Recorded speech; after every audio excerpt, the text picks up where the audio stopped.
This is Rachel from Quotes from Quarantine, and I'm thrilled to have my guest this morning, Carlin Ross, who's an amazing person and sex educator, who's going to tell us about the special things. I know they're always doing special things. She and her partner, Betty Dodson, to figure out how to get the word out about sex education. One of the things that I like about doing this series is that the people in this space tend to be warriors. So they're always trying to figure out clever ways to talk about things that lots of folks don't want to talk about. And you've had a particularly exciting first quarter with the Goop lab appearance and the article about you and Betty in the New York Times. So I'd love to hear how things are going and how you're adjusting, since so much of your work was, as I understand it, in-person workshops. Yeah, so a week ago, one of our, we've trained about 20 women to run their own workshops. I call them My Body Sex Leaders. And we have another 30 ready to go. And the first workshop I had to cancel second week in March because I had women flying in from Iceland and the UK. And I had to be like, okay, they're closing the airports, like, please don't come.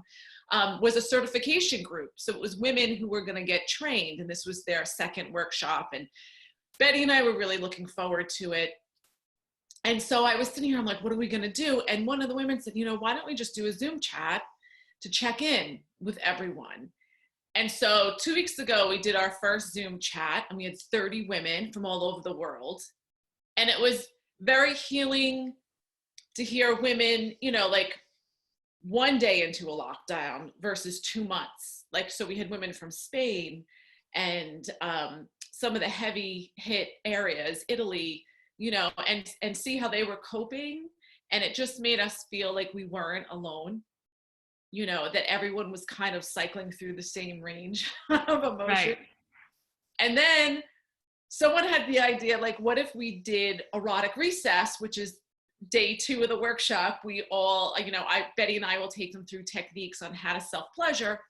And then we all do it. So you're together, but alone. Everyone's stimulating their own bodies, but we're together. And it's very stimulating. And where is the camera focused? Well, that was what was interesting. I mean, we've never done this. It's always been live. And because they were women that have already taken workshops and we know each other so well, and it was their request. And I'm like, I don't know how this is going to work. So I brought my laptop up to my attic because my husband and my 5-year-old son are home. Right. And, we did a quick share, and then I said, okay, we're going to bust out. And so what was fascinating is that each woman kind of did it differently. So some didn't want to show their face. Some did. Some went straight on vulva shot. Some did the full body. Some did over the shoulder. Like, there was so much creativity to all of this. And the sounds are so stimulating when you hear a woman giving herself an orgasm and it's real. It's very compelling. Stop for a minute and talk about what you mean when you say real. I saw that quote in the article that people were describing seeing you self-pleasure in the Goop Lab episode, and it seemed quiet to them. Yeah, and everyone has their own kind of sounds. But one of the things you said was that it wasn't a performance. That's why it maybe sounds different than you see on TV or that you see in a movie, because when it's real, it doesn't sound maybe the way you anticipated. No, because look, porn is entertainment mostly for men. And I get it. Once you have a crew in a room and you have the lights, we all kind of up the ante, we all make it, and you want to see what's going on. And for me, my orgasm, it's more like sensate focus. I go within. And so it tends to be quieter. Some women can be louder, but I feel like the sounds are always a little more guttural and deeper. And there's more of a buildup to the loud sounds. If a woman is loud, it's a lot of breathing. You really get the understanding that an orgasm is work. It's a workout. And there's the slow. You're on the treadmill and you're starting to get your heart rate up. You know what I mean? And then it certainly is way more fun than running on the treadmill. Well, I have to say, so it wasn't as long. Usually erotic recess can run an hour, sometimes 2 hours. And that's when Betty and I will start collecting the vibrators from the women. And we're like, you're cut off, like it's over. It was shorter, but afterwards we all talked, and everyone said how like to feel joy again and pleasure again in these In times. this particular period in our world. Yes, like it was so much better than a glass of wine. Like it was so, and you feel, I don't know, hopeful. It was joyful. We were laughing. Wow. And the visuals, I mean, we were all joking. I'm like, you know, people would pay a lot of money to see 30 windows of real women. And we had women from Chile, Spain, all over the United States. And I know I'm at the UK. I don't know if Rosa was there from Iceland, but we, you know, I don't know. It was an international pleasure party. Yes. And it felt really healing and really. So moving forward, is this a model you can use, since obviously so much of what you do is tactile and you're demonstrating, and it is, you know, about the connection and the trust that you build in the room with the women that you're training. And, you know, the first time I met you, which was quite a number of years ago, you weren't training other people to train, you were training people to self-pleasure. Yes. So I think this is going to be new because, you know, because of Goop, everyone wanted to take a workshop. So I booked out workshops, one a month from now to December. So I've been thinking about, you know, I don't want to leave all these women hanging, and they're emailing me with questions. So how do we do this? So my test was last night for the erotic recess part. And then we were like, how can we do genital show and tell? And so we all were like shimmering around, and an iPad works best. You have more control, but like, how do we set up something so the women can, so I would go first and I would display my vulva and take everyone through it. And then usually the next step is I would sit next to a woman and side by side, we'd look in a mirror. But now you're looking at a laptop and you're displaying yourself with a webcam, right?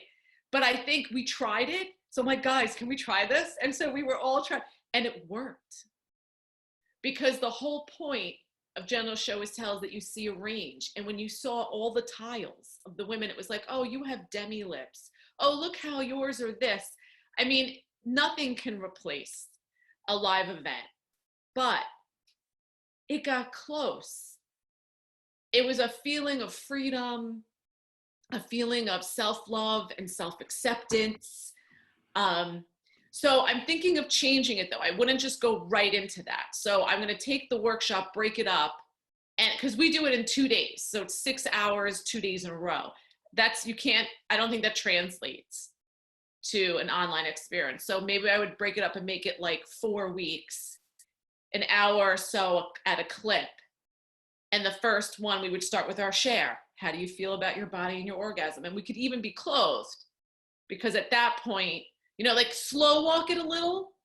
And Right. then usually I show the rock and roll technique and we all do it. We have video clips. We all watch the video clip. Then I send them home with homework. You know, I ship them some barbells that I have at the house. You know what I mean? Like, so, and then all the other leaders were like, well, when you put together, you're like syllabus, you know. Ah!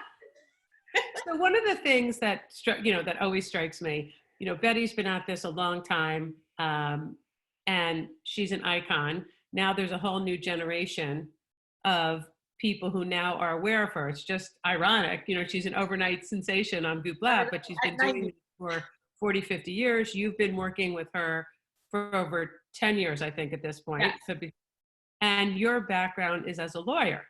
Mm-hmm. So one of the things I want you to share is, you know, you stand here and you're talking about erotic recess, you know, and I talk about all things sexual health related as if I do it every day, which I do. How do you help people understand that this is something,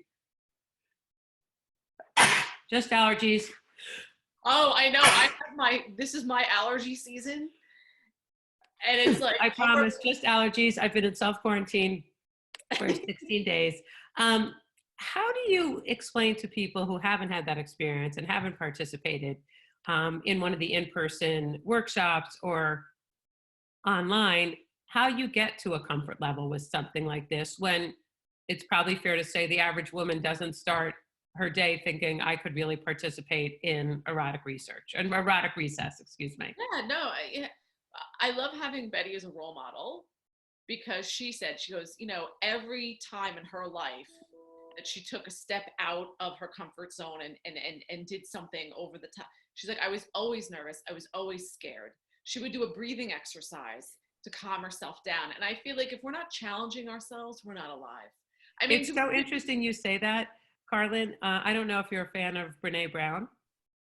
I don't know. I don't know. So she has one of the most watched TED Talks. She also recently had a Netflix show called Daring Greatly.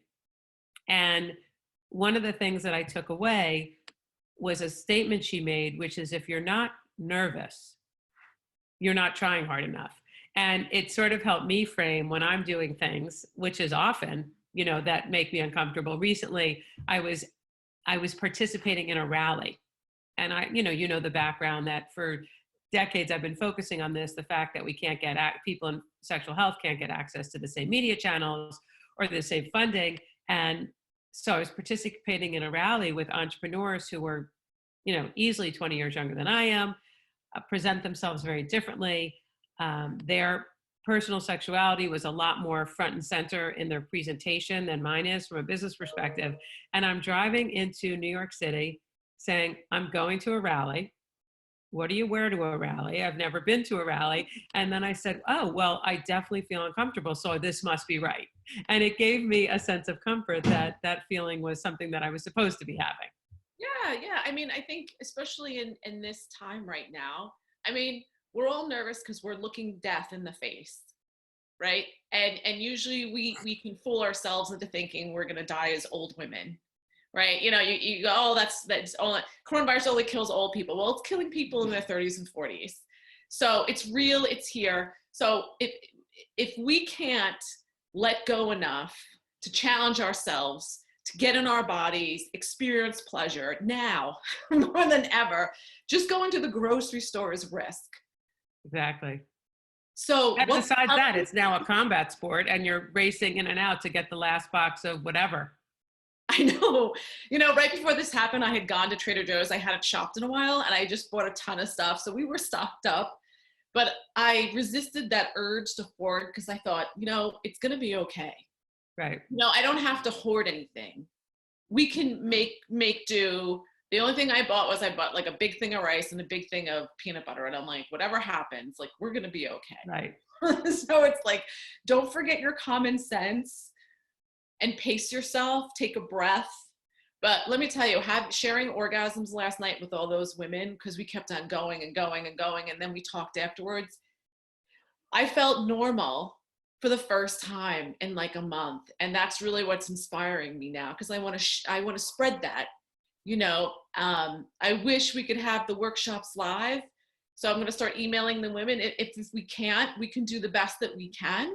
Okay. And really connection with others and pleasure. That's what's going to heal.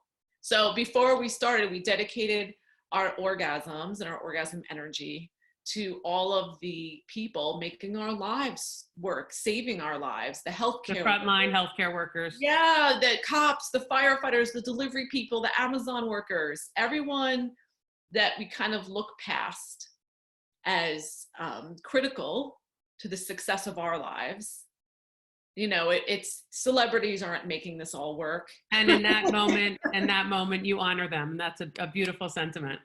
And it really inspired. I think setting that intention was very inspirational, but I'm just kind of on fire today because it worked. And I wasn't sure if it was going to work. And we just did the Goop piece. We did 30 media interviews. I think everyone's getting bored of the coronavirus coverage. So to come at it with a good feel-good story, and if my leaders can start doing this too, it could be interesting. A silver lining to all of this could be if all of a sudden feminism got a little kick in the clit. Well, on that note, I can't think of a better way to end than on that particular quote. Thank you so much for all the work that you do, for being available today to talk on Quotes from Quarantine, and for being really a bright smile and a sense of joy during challenging times. So continue all the amazing work you're doing. And I hope I get to see you in person very soon. Me too. Much love. Take care. Love to Betty. Bye-bye.